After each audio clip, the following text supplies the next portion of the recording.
मेरे प्यारे स्टूडेंट्स, तो क्या हाल चाल। आई होप कि आप लोग बहुत ही अच्छे होंगे और मेरी वीडियो का इंतजार था, आप लोग का इंतजार खत्म हुआ। तो देखिए आज की जो वीडियो मैं लेकर आया हूँ बहुत ही धांसू है, क्योंकि भौतिक विज्ञान का जो सेट नंबर 3 है ना, इसमें मैं आपको सेट नंबर 3 को नस्ते नाबूद करने वाला हूं। तो यहाँ पर देखिए ये सेट नंबर 3 है 2024, कोड नंबर देखिए 346FU, ठीक ना।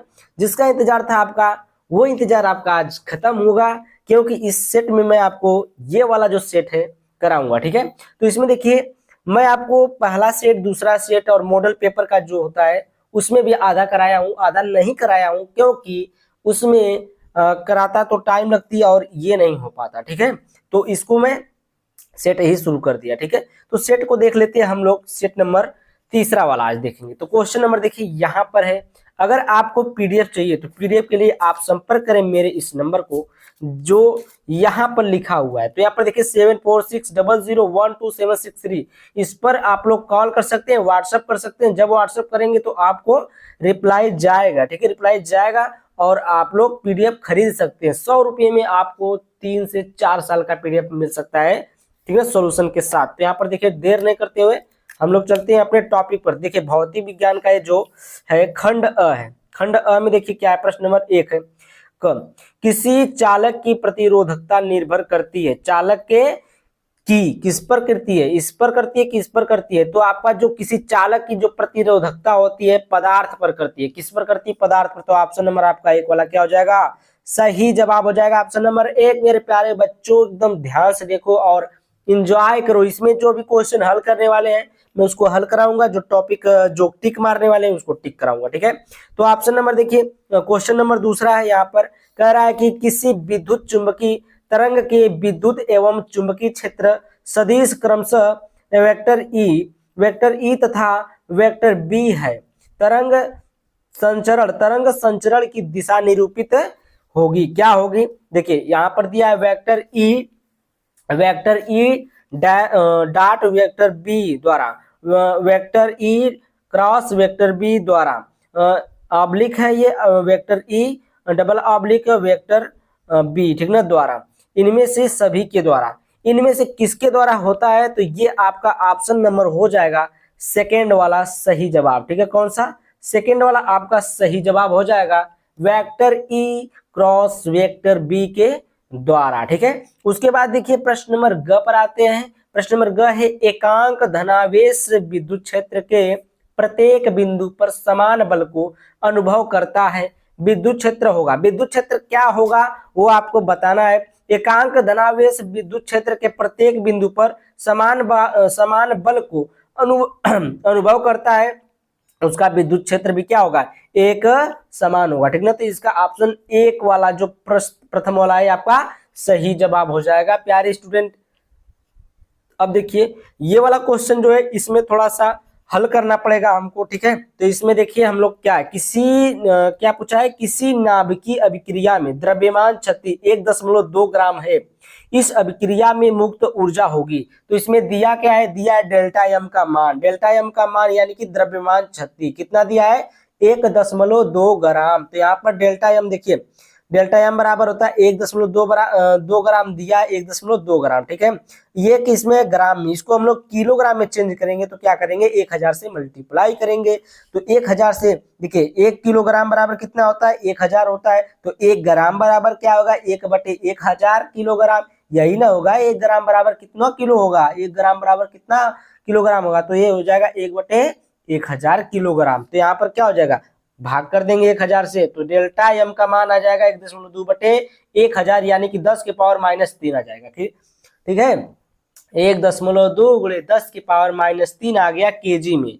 अब देखिए मुक्त ऊर्जा का फार्मूला आपका होता है delta E equal to delta M into C square. तो आपका डेल्टा एम का मान दिया है, सी स्क्वायर का मान आपको पता ही होगा कि 3 गुणे 10 के पावर 8 होता है। प्रकाश की चाल होती है यार, प्रकाश की चाल होती है सी, ये तो आपको पता होगा ना, 12 में पढ़ रहे हैं, ठीक है। तो ये आपको पता होना चाहिए। तो यहाँ पर देखिए डेल्टा ई बराबर 1.2 गुणे 10 की पावर -3 गुणे में 3 गुणे 10 की पावर 8 का स्क्वायर है। देखिए इसका स्क्वायर है तो इसका भी स्क्वायर कर देंगे। तो यहाँ पर देखिए हो जाएगा, ये तो इसी तरह रहेगा, 3 का स्क्वायर करेंगे तो 9 हो जाएगा और 10 की पावर 8 का स्क्वायर करेंगे तो ये जो पावर में रहता है वही सब क्या हो जाएगा, डबल हो जाएगा। कितना हो जाएगा, डबल, यानी कि 8 दुना के 16 हो जाएगा मेरे प्यारे बच्चों। तो ध्यान से और एकदम सही तरीके से मैं इसको बता रहा हूं, इजी तरीके से, एकदम बढ़िया तरीके से। देखिए अब इसको हम हल करेंगे, डेल्टा ई बराबर आ जाएगा इसका इसका जब मल्टीप्लाई करेंगे 12 9 108, तो एक अंक पर है तो 10.10 हो जाएगा, गुणे 10 की पावर, ये देखिए 16 में से 3 जाएगा तो 10 की पावर 13 आ जाएगा। ये जूल में है, जूल में है। अब इसको हम लोग एक दशमलव को इधर कर लेते हैं, दशमलव को जब इधर करेंगे तो एक और पावर बढ़ जाएगी, पावर बढ़ गई ना, तो देखिए 1.08 गुणे 10 की पावर 14 जूल हो जाएगा। तो बहुत ही स्पीड से मैं पढ़ा रहा हूँ, थोड़ा सा अपना स्पीड में कम कर लेता हूँ, चलिए कोई बात नहीं। तो यहाँ पर मैं हल करके रखा हूँ, मुझे हल नहीं करना है, आपको सिर्फ नोट बनाना है, ठीक है। तो मेरे प्यारे बच्चों ये आपको समझ में आ गया होगा, अगर आया हो तो वीडियो को लाइक कर दीजिए। अब आप तो कर सकते हैं ना लाइक, इतना तो हल करा दिए, अब आगे चलते हैं हम लोग। अब देखिए प्रश्न नंबर आपका है अंगा वाला, कह रहा है फोटान का संवेग होता है, जो फोटान का संवेग होता है देखिए आपका एच न्यू अपान सी स्क्वायर होता है, दूसरा एच न्यू होता है कि एच न्यू अपान सी होता है कि लैम्डा एच होता है। तो देखिए जो आपका संवेग का फार्मूला पढ़ेंगे एच न्यू अपान सी वाला, ठीक ना, एच न्यू अपान सी वाला ये हो सकता है या फिर ई अपान सी हो सकता है। तो इसमें कौन दिया है, एच न्यू अपान सी कहीं दिया है, देखिए ऑप्शन नंबर 3 दिया है एच न्यू अपान सी, तो एच न्यू अपान सी ये वाला आप क्या क्या हो जाएगा, संवेग, फोटान का संवेग हो जाएगा, ठीक है प्यारे स्टूडेंट। तो यहाँ पर देखिए अगर देखो आप लोग 90 प्लस लेकर आना चाहते हैं, 80% प्लस लाना चाहते हैं, तो आप एक भी अंशाल सेट को अधूरा मत छोड़िएगा, सबको पूरा कीजिएगा और लिख कर उसको नोट बना लीजिएगा, नहीं तो मेरी पीडीएफ आप लोग खरीद लीजिए अगर 80% प्लस लाना चाहते हैं, क्योंकि 80% तक जो होता है इसी अंशाल सेट में से ही पूछा जाता है, ठीक है। तो यहाँ पर देखिए च वाला 20 कूलाम का एक आवेश 10 गुणे 10 की पावर -3 टेस्ला के चुंबकीय क्षेत्र में गति करता है, चुंबकीय क्षेत्र द्वारा आवेश पर कृत कार्य होगा। जो चुंबकीय क्षेत्र पर जो कार्य हो रहा है, आवेश पर जो कार्य हो रहा है वो क्या है, यही बताना है। तो यहाँ पर देखिए जो कार्य होगा, देखिए जो कर रहा है 20 कूलाम का एक आवेश है, इस पर इतना टेस्ला के चुंबकीय क्षेत्र में गति करता है, चुंबकीय क्षेत्र द्वारा आवेश पर कृत कार्य क्या होगा, तो ये 0 होगा, ठीक ना, ये क्या होगा, 0 होगा, ठीक है मेरे प्यारे स्टूडेंट। तो इसका ऑप्शन नंबर सेकेंड वाला सही जवाब होगा। अब देखिए ब वाले पर आते हैं जो कि लिखित है, ठीक ना, जो कि क्या है, लिखित क्वेश्चन है, और जो आपका ब वाला क्वेश्चन होता है ये भी एक ही नंबर का होता है, इसमें ज्यादा नहीं लिखना होता है, जितना पूछे बस उतना ही बता देना है। देखिए यहाँ पर कोई वस्तु अवतल दर्पण के अक्ष पर दर्पण के फोकस एवं ध्रुव के बीच कहीं रखी है, किरण आरेख द्वारा वस्तु एवं प्रतिबिंब के आकार की तुलना कीजिए। तो ये देखिए आपका दर्पण है, ये क्या है आपका दर्पण, ये देखिए आपका मुख्य अक्ष है, ये देखिए एक वस्तु रखा है, ठीक ना। अब ये जहां ये देखिए ये भी एक वस्तु है, ये भी एक वस्तु है जो फोकस पर, ये भी एक वस्तु है, ये भी एक वस्तु है, ठीक है, जो जिसका नाम ये देखिए A1 है और B1 है। और ये देखिए जब यहाँ से कोई वस्तु, यहाँ से कोई प्रकाश जा रही है तो ये देखिए कभी नहीं मिल सकती है, जबकि ये इधर कभी नहीं मिलेगी। देखिए इधर जब जाएगी ना तो इधर फैलती चली जाएगी, फैलती जाएगी, ये भी इधर जाएगी, ये भी इधर बढ़ेगी, फैलती जाएगी, ठीक है। तो ये कभी नहीं, ये देखिए आपका वक्रता केंद्र है, ये फोकस है, और यहाँ से यहाँ पर जा रही है, इधर से ऐसे घूम जा रही है थोड़ा सा तिरछे में, यानी कि इधर से जब जाएगी तो मिल सकती है, यहाँ पर देखिए मिली है, तो जहां मिलेगी यहीं पर इसका क्या बन जाएगा, अवतल, ये आपका क्या बन जाएगा, आपका वस्तु, ठीक है, वस्तु। यहाँ पर देखिए प्रकृति पूछा है, तो प्रकृति यह प्रतिबिंब दर्पण के पीछे आभासी सीधा आकार में वस्तु से बड़ा बनेगा, ठीक ना। ये जो वस्तु आपका रखा है इसका क्या बनेगा, बड़ा बनेगा इससे, और यह जो होगा वो सीधा बनेगा, दर्पण के पीछे बनेगा, कहाँ बनेगा, दर्पण के पीछे बनेगा। और देखिए क्या है, आभासी बनेगा, आभासी यानी कि रियल नहीं बनेगा, आभासी बनेगा, इमेजिन बनेगा, ठीक है। उसके बाद आकार में वस्तु से, जो आकार है इसका देखिए वस्तु से क्या होगा, बड़ा होगा। ये आपको समझ में आया बात, ये समझ में आ गई ना, तो आगे चलते हैं, ठीक है। तो यहाँ पर देखिए किसी प्रकाश संवेदी सतह के लिए देहली आवृत्ति 8 गुणे 10 की पावर 14 हर्ट्ज है, पृष्ठ का कार्यफलन ज्ञात कीजिए। कार्यफलन ज्ञात करना है, ओमेगा का मान निकालना है मेरे प्यारे स्टूडेंट, किसका मान, ओमेगा का। कार्यफलन किससे दर्शाते हैं, ओमेगा से। तो यहाँ पर देखिए आपका फार्मूला एकदम रेडी है, तो यहाँ पर किसका मान दिया है, देली आवृत्ति यानी कि वी नॉट का मान दिया है 8 गुणे 10 की पावर 14 हर्ट्ज। ठीक है, कितना दिया है, 8 गुणे 10 की पावर 14 हर्ट्ज दिया है। और यहाँ पर देखिए कार्य फलन पूछा है यानी कि ओमेगा का मान पूछा है, तो W बराबर क्या हो जाएगा, H इंटू न्यू होता है, क्या होता है, H इंटू न्यू होता है। तो ओमेगा बराबर क्या हो जाएगा, ये W नहीं, ये आपका ओमेगा है। ठीक है, ये क्या है, ओमेगा है। और ये देखिए 6 गुणे 6.6 गुणे 10 की पावर -14 ये H का मान है, गुणे ये देखिए आपका इसका मान है H न्यू नॉट का। तो यहाँ पर हो जाएगा 8 गुणे 10 की पावर माइनस नहीं है 14 है। ठीक है, सिर्फ 14 है। ठीक है, उसके बाद देखिए हम लोग क्या करेंगे, 34 में से 14 जाएगा तो यहाँ पर 20 बचेगा पावर में, 10 की पावर -20 और इसका मल्टीप्लाई होगा। तो 8 छक्का 48 के 8 और 8 छक्का 48, 48 4 52, 52 एक अंक पर दशमलव है, तो यहाँ पर देखकर पीछे से गिन करके एक अंक पर दशमलव लगा देंगे, यहाँ पर 52.8 हो जाएगा। ठीक है, और यहाँ पर देखिए आंसर आ जाएगा आपका ओमेगा बराबर 5.28 गुणे 10 की पावर -19 जूल। इसमें आ जाएगा 19 जूल, क्योंकि ये देखिए दशमलव इधर की है तो ये 2 अंक पर दशमलव आ गया। ठीक है, अब अगर हम लोग इसको हम लोग इलेक्ट्रॉन वोल्ट में चेंज करना चाहते हैं तो यहाँ पर देखिए इलेक्ट्रॉन वोल्ट में चेंज कर देंगे। इलेक्ट्रॉन वोल्ट में चेंज करने के लिए देखिए एक इलेक्ट्रॉन देखिए 1.6 गुणे 10 की पावर -19 इलेक्ट्रॉन वोल्ट होता है।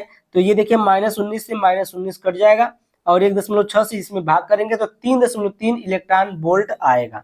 मेरे हिसाब से यही आंसर आया है। ठीक है, यही आंसर आया, आप लोग देख लीजिएगा, हो सकता है मैं यहाँ पर आपको दिखा सकता हूँ। देखिए यहाँ पर देखिए आंसर दिया है ना, 2 का ख W बराबर 3.3 इलेक्ट्रॉन वोल्ट, इतना दिया है, इतना ही आएगा। ठीक है, उसके बाद देखिए प्रश्न नंबर 2 का ग है। प्रश्न नंबर 2 का ग क्या कह रहा है, प्रश्न नंबर 2 का ग कह रहा है किस पदार्थ की बंधन ऊर्जा प्रति न्यूक्लियन अधिकतम होती है और यह कितनी होती है। तो यहाँ पर देखिए किस पदार्थ की बंधन ऊर्जा प्रति न्यूक्लियन अधिकतम होती है, तो आयरन की जो बंधन ऊर्जा होती है अधिक होती है। आयरन यानी कि इसका देखिए 56 की बंधन ऊर्जा प्रति न्यूक्लियन अधिकतम होती है। बंधन ऊर्जा इसकी कितनी होती है, 8.75 मेगा इलेक्ट्रॉन वोल्ट होता है। कितना होता है, 8.75 मेगा इलेक्ट्रॉन वोल्ट। मैं आपको उस चार्ट में दिखाया था, अभी मैं चार्ट आपको दिखा दे रहा हूं। ये देखिए बंधन ऊर्जा का जो चार्ट था, यही चार्ट बनाए थे ना बंधन ऊर्जा का। अब देखिए सबसे अधिकतम इलेक्ट्रॉन किस जो अधिकतम बंधन ऊर्जा है किसकी होगी, Fe की, क्योंकि देखिए यहाँ से बढ़ा यहाँ पर आया, यहाँ से बढ़ा यहाँ से घट करके यहाँ, फिर यहाँ से बढ़ के यहाँ, फिर यहाँ से घट के यहाँ, फिर बढ़ा, फिर घटा, फिर बढ़ा, फिर सबसे ज्यादा किसकी है, इसी की, Fe की है। आयरन की क्या है, सबसे ज्यादा बंधन ऊर्जा इसी की होती है। ठीक है, फिर उसके बाद ये कांस्टेंट होते हैं। उसके बाद देखिए हम लोग आगे चलते हैं। ठीक है, आगे देखिए क्या है, क्वेश्चन नंबर आपका प्रश्न नंबर 2 का घ है, कर है किसी विद्युत परिपथ में 1 वाट शक्ति से क्या अभिप्राय। 1 वाट शक्ति से अगर पूछ दे क्या अभिप्राय है, तो 1 वाट की परिभाषा भी लिख सकते हैं, नहीं तो यहाँ पर चेंज करके आप बता भी सकते हैं। तो देखिए पहले आप देखिए यहाँ पर क्या होता है, शक्ति बराबर क्या होता है, P बराबर होता है W/T, W/T होता है। ठीक ना, P बराबर W/T होता है, ये तो आप लोग जानते हैं, नॉर्मली पता होना चाहिए। माना W इक्वल टू 1 जूल, क्या होता है, W इक्वल टू 1 जूल और T बराबर 1 सेकेंड। मान लीजिए T बराबर 1 सेकेंड और W बराबर 1 जूल, मानने में क्या जाता है, मैथ के स्टूडेंट होंगे तो मान लेंगे। तो P बराबर आपका क्या हो जाएगा, W और T बटे में है तो 1 जूल बटे में 1 सेकेंड हो जाएगा। 1 जूल बटे में 1 सेकेंड बराबर क्या हो जाएगा, 1 वाट हो जाएगा, बस ना, 1 वाट हो गया। अब देखिए 1 वाट की परिभाषा देख लेते हैं। यदि किसी विद्युत परिपथ में 1 सेकेंड में 1 जूल विद्युत ऊर्जा व्यय होती है तो परिपथ में शक्ति 1 वाट होगी। देखिए यदि किसी परिपथ में 1 सेकेंड में 1 जूल, ये क्या 1 सेकेंड है, ये क्या 1 जूल है, 1 सेकेंड में 1 जूल विद्युत ऊर्जा क्या हो रही है, अगर व्यय हो रही है तो परिपथ में शक्ति कितना होगा, जो पावर होगा वो आपका कितना आएगा, शक्ति 1 वाट आएगा। ठीक है, तो ये परिभाषा थी, बहुत ही सिंपल तरीके से लिखे थे, बहुत ही एकदम इसको बनाकर लिख दिए बढ़िया से। ठीक है, इसको आप लोग याद कर लीजिए, 1 नंबर में ये पूछ सकता है। अब देखिए यहाँ पर क्वेश्चन नंबर आपका 2 का अंगा वाला है, एक समान चुंबकीय क्षेत्र से क्या अभिप्राय है, उपयुक्त आरेख की सहायता से समझाइए। चुंबकीय क्षेत्र का एक क्या लेना है, एक चित्र देखिए यहाँ पर हम खींच लिए हैं। देखिए ये चुंबकीय क्षेत्र है, बी वेक्टर बी से हम लोग दर्शाए इसको, तो ये चुंबकीय क्षेत्र है। ठीक है, इसको देखिए एक समान चुंबकीय क्षेत्र, जिस जिस चुंबकीय क्षेत्र में चुंबकीय बल रेखाएं समांतर व समदूरस्थ हों वह एक समान चुंबकीय क्षेत्र होता है। जैसे यहाँ पर देखिए ये बल रेखाएं जो है ये क्या है, समांतर, इनकी दूरी क्या है, समान है, ठीक ना, समदूरस्थ है और ये समांतर है, ठीक है, तो क्या एक दूसरे के समांतर है, वह समदूरस्थ हो वह एक समान चुंबकीय क्षेत्र होता है। लंबी धारावाही परिनालिका के केंद्र पर चुंबकीय क्षेत्र एक समान होता है। क्या कह रहा है, लंबी धारावाही परिनालिका के केंद्र पर जो चुंबकीय क्षेत्र होगा क्या होता है, एक समान होता है। उसके बाद देखिए क्वेश्चन नंबर आपका 6 वाला है, किसी प्रत्यावर्ती परिपथ में वोल्टमीटर तथा एमीटर के पाठ्यांक क्रमशः 220 वोल्ट एवं 1.4 एम्पियर है। वोल्टता एवं धारा के वर्ग माध्य मूल यानी कि RMS निकालना है, ठीक है, मान ज्ञात करना है, ठीक। तो यहाँ पर देखिए हम जानते हैं कि क्या लिखेंगे, पहले हम जानते हैं कि एमीटर का पाठ्यांक जितना होता है वही वर्ग माध्य मूल होता है। ये तो आपको पता होना चाहिए, जो ओमीटर का पाठ्यांक होगा, ठीक ना, जितना ये ओमीटर का जो पाठ्यांक होगा उतना ही आपका RMS होगा, यानी कि वर्ग माध्य मूल भी क्या होगा उतना ही। तो यहाँ पर क्या वर्ग माध्य मूल निकालने के लिए कहा है, तो कितना आपका अमीटर है, तो अमीटर का पाठ्यांक आपका 220 वोल्ट है, तो ये वर्ग माध्य मूल कितना आ जाएगा 220, और IRMS कितना आ जाएगा, जो धारा है वो भी क्या हो जाएगा आपका 1.4 एम्पियर ही रहेगी, ठीक है। धारा के पाठ्यांक को IRM से प्रदर्शित करते हैं, जो धारा का पाठ्यांक होता है उसको IRMS से क्या करते हैं, प्रदर्शित करते हैं। तो यहाँ तक आपको समझ में आया होगा, प्रश्न नंबर 2 तक आपको समझ में आ गया होगा। नेक्स्ट चलते हैं। अब देखिए ये प्रश्न नंबर आपका 3 का क है, किसी विद्युत द्विध्रुव की अक्षीय रेखा पर स्थित किसी बिंदु पर द्विध्रुव के कारण उत्पन्न विद्युत विभव का व्यंजक ज्ञात कीजिए। तो यहाँ पर देखिए एक फिगर बना है, यहाँ पर एक फिगर बन गया, क्या ये फिगर बना है, फिगर में क्या ये Q है, Q माइनस है, ये Q प्लस है, यहाँ पर Q है, Q प्लस है, Q माइनस है, ठीक है।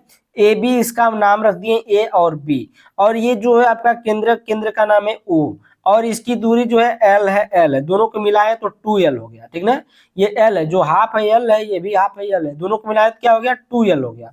और ये देखिए आपका ये मुख्य बिंदु है, ठीक है, मुख्य बिंदु है, और इसकी दूरी जो है R है, कि यहाँ से लेकर के यहाँ तक R है। अब इसमें आपको समझने की जरूरत है। तो यहाँ पर देखिए माना के परावैद्युतांक वाले माध्यम में एक विद्युत द्विध्रुव AB है, इतना आपको लिख लेना है। ये जो K है ये परावैद्युतांक है, इसका परावैद्युतांक क्या है, K है। तो माना K परावैद्युतांक वाले माध्यम में एक विद्युत द्विध्रुव AB है। हम जानते हैं कि V बराबर 1/4 पाई एप्सिलॉन नॉट Q अपान में K और R इतना होता है, ठीक ना, ये आपको पता होना चाहिए, इतना होता है। तो प्लस Q आवेश के कारण बिंदु P पर वैद्युत विभव, तो अब किस पर, प्लस Q आवेश के कारण बिंदु P, या जो बिंदु P दिया है इस पर क्या होगा वैद्युत विभव। देखिए क्या हो रहा है, यहाँ पर देखिए यहाँ V बराबर था तो इसको V1 हम मान लेते हैं, V1 बराबर 1/4 पाई एप्सिलॉन नॉट के, यहाँ तक तो होगा ही,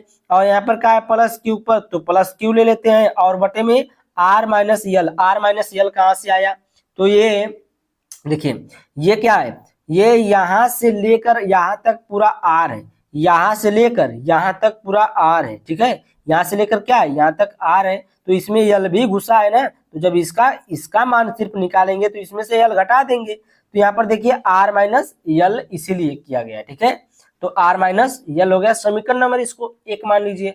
अब देखिए माइनस Q आवेश के कारण बिंदु P पर वैद्युत विभव, अब इस पर क्या होगा वैद्युत विभव, तो V2 बराबर मान लेंगे, V2 equal to 1/4 pi epsilon naught के, और यहाँ पर माइनस रखेंगे क्योंकि माइनस के लिए निकाल लें, तो माइनस बटे में R प्लस L कहाँ से आया, तो यहाँ पर देखिए पहले R प्लस L कहाँ से आया, तो यहाँ पर देखिए ये R है और ये L भी पूरा लेना है, यहाँ तक की दूरी लेना है, ठीक है, यहाँ तक की बिंदु O से लेना है ना, तो यहाँ माइनस कैंसिल लेना है, तो ये क्या हो जाएगा L भी उसमें जुड़ जाएगा, तो R और ये L यहाँ तक पूरा दूरी जब लेंगे तो यहाँ तक तो R है और यहाँ तक L है, तो R प्लस L हो जाएगा, ठीक है। में आया ना कि ये कहाँ से आया है R प्लस L, तो ये R प्लस L कहाँ से आया है, यहाँ से इतनी दूरी ये R है और इसकी दूरी L है, तो दोनों लेना है, यहाँ से यहाँ तक लेना है, तो R प्लस L होगा, ठीक है। अब देखिए यहाँ पर हम लोग चलते हैं, इसको समीकरण 1 2 मान लीजिए।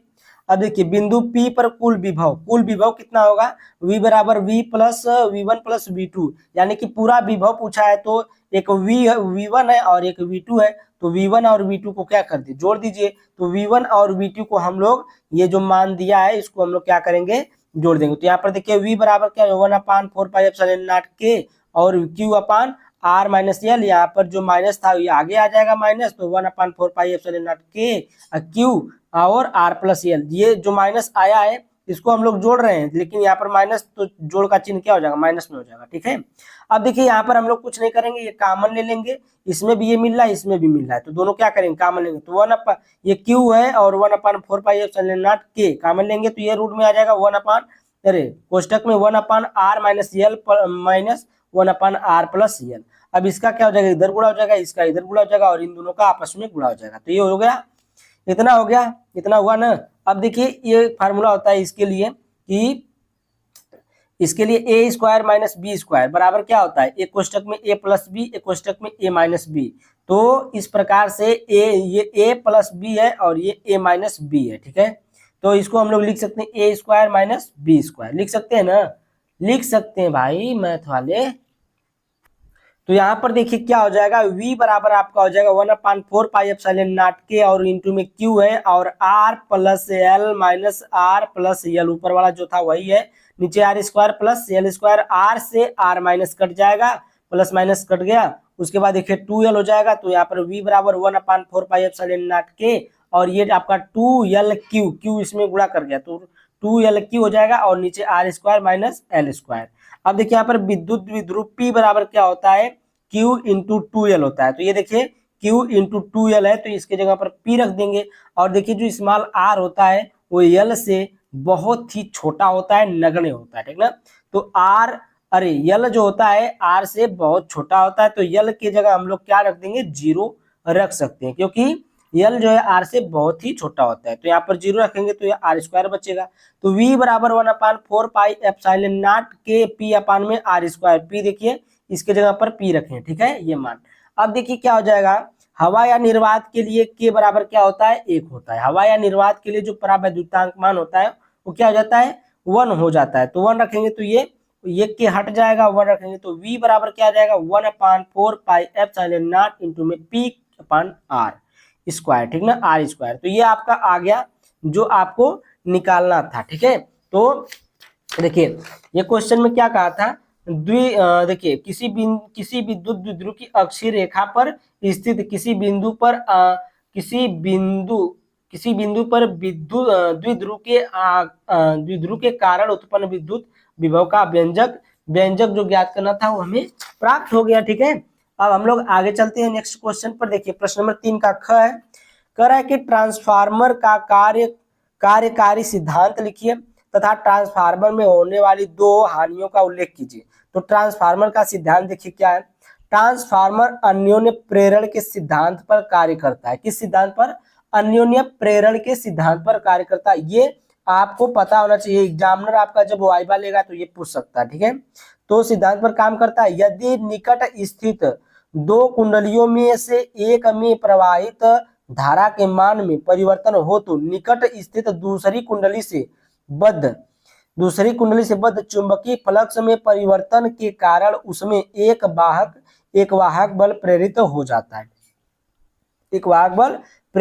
है, लव हानि। अब देखिए इसकी हानियां पूछा है, तो हानियां पहला है लव हानि। कौन है, लव हानि। तो ट्रांसफार्मर के क्रोड में उत्पन्न भंवर धाराओं के कारण उष्मा के रूप में ऊर्जा की हानि होती है, जिसे लव हानि कहते हैं। किसके कारण, जो उत्पन्न भंवर धारा, आप पढ़े होंगे भंवर धारा, हेडिंग में पढ़ लीजिएगा, भंवर धाराओं के कारण उष्मा के रूप में ऊर्जा की हानि होती है, जिसे हम लोग क्या बोलते हैं, लव हानि कहते हैं। अब देखिए शैथिल्य हानि क्या है, ट्रांसफार्मर की क्रोड के चुंबकन तथा विचुंबकन की क्रिया में ऊर्जा की हानि होती है, जिसे हम लोग शैथिल्य हानि कहते हैं। ठीक ना, ट्रांसफार्मर की क्रोड के चुंबकन तथा विचुंबकन की क्रिया में ऊर्जा की हानि होती है, जिसे हम लोग क्या बोलते हैं, शैथिल्य हानि कहते हैं। ठीक है, तो ये आपका ट्रांसफार्मर की हानियां थी इसमें। अब देखिए हम लोग नेक्स्ट क्वेश्चन पर चलते हैं, ग वाले पर। देखिए क्वेश्चन का है कि चित्र में प्रदर्शित प्रिज्म पर आपतित किरण के संगत निर्गत किरण प्रदर्शित कीजिए। यदि प्रिज्म पदार्थ के लिए क्रांतिक कोण 45 डिग्री हो तब प्रिज्म पदार्थ का अपवर्तनांक क्या होगा। तो यहाँ पर देखिए जो इसमें चित्र दिया है उसमें देख लेते हैं क्या है। तो ये वाला देखिए चित्र है आपका, ये वाला जो चित्र है देखिए इस प्रकार से दिया है, ठीक है। ये देखिए यहाँ पर ये चित्र तो बनाया है, यहाँ पर 45 डिग्री है, यहाँ पर 90 डिग्री है, लेकिन हम लोग इसमें कुछ संशोधन किए। तो यहाँ पर देखिए कैसे हम बनाए हैं। यहाँ पर देखिए 45 डिग्री है ये ना, 45 डिग्री है। उसके बाद जो ये किरण आ रही है इधर से, जो किरण आ रही है, ये किरण यहाँ से जब आती है तो यहाँ से विचलित हो जाती है, ऐसे आपकर इधर से ऐसे हो जाती है, थोड़ा सा ऐसे आपको बना लेना है। फिर उसके बाद देखिए यही किरण आपकी ऐसे मुड़ जाती है, इधर आ जाती है, तो इसको हम लोग बोलते हैं निर्गत किरण। कौन सी किरण? निर्गत किरण, ठीक ना। कौन सी किरण बोलेंगे इसको? निर्गत किरण। और ये भी डिग्री कितने अंश का बनेगा? 45 अंश का ये बनेगा, ठीक है। इसका नाम आप क्यों रख लीजिएगा? इसका आर रख लीजिएगा। तो ये बन गया। अब देखिए सी बराबर आपका कितना है? 45 डिग्री है। एन बराबर फार्मूला होता है 1/sin सी, ठीक ना। फार्मूला क्या होता है पता होगा, 1/sin सी होता है। एन बराबर 1/sin सी का मान रखेंगे 45 डिग्री, तो साइन 45 अंश आ जाएगा।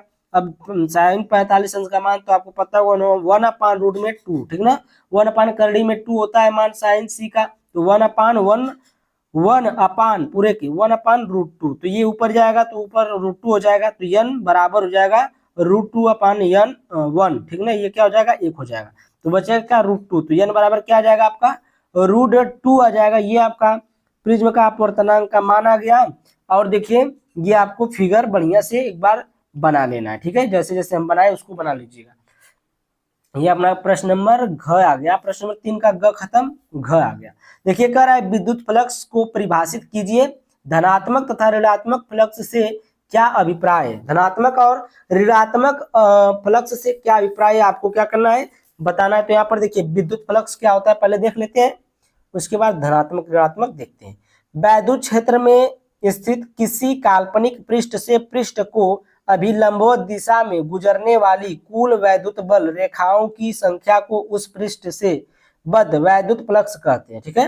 वैद्युत क्षेत्र में स्थित किसी काल्पनिक पृष्ठ से पृष्ठ के अभिलंबवत दिशा में गुजरने वाली कुल वैद्युत बल रेखाओं की संख्या को हम लोग क्या कहते हैं? उस पृष्ठ से बद्ध वैद्युत फ्लक्स कहते हैं। अब देखिए यदि किसी बंद पृष्ठ से नेट वैद्युत फ्लक्स सतह के भीतर प्रविष्ट हो रहा है, यदि किसी बंद पृष्ठ से जो नेट है वैद्युत फ्लक्स सतह के भीतर प्रविष्ट हो रहा है तो वैद्युत फ्लक्स ऋणात्मक, और यदि नेट वैद्युत फ्लक्स सतह से बाहर आ रहा है तो वैद्युत फ्लक्स धनात्मक होता है, ठीक ना। अगर देखिए अगर बंद पृष्ठ से, किसी बंद पृष्ठ से जो नेट है वैद्युत फ्लक्स वो अगर सतह के भीतर प्रविष्ट हो रहा है तो वैद्युत फ्लक्स कैसा होगा? ऋणात्मक होगा। और वही नेट वैद्युत फ्लक्स अगर बाहर आ रहा है, सतह से बाहर आ रहा है, तो वो वैद्युत फ्लक्स कैसा होगा? धनात्मक होगा। यहाँ तक आपको समझ में आया? तो इसमें ऋणात्मक धनात्मक जो भी पूछा था हम बता दिए। अब मुझे आपको प्रश्न नंबर चौथा वाला बताना है जो खंड द है, ठीक है। तो ये खंड स था, खंड स भी खत्म हो गया, खंड ब, खंड अ, तीनों खंड खत्म हुआ। खंड चौथा वाला और पांचवा क्वेश्चन जो है आपको एक वीडियो मिलेगी, और 6, 7, 8, 9 एक वीडियो मिलेगी, ठीक है। तो आज के लिए इतना ही रहने देते हैं, और thank you, bye bye for watching my video. और पीडीएफ के लिए आप लोग संपर्क कर सकते हैं।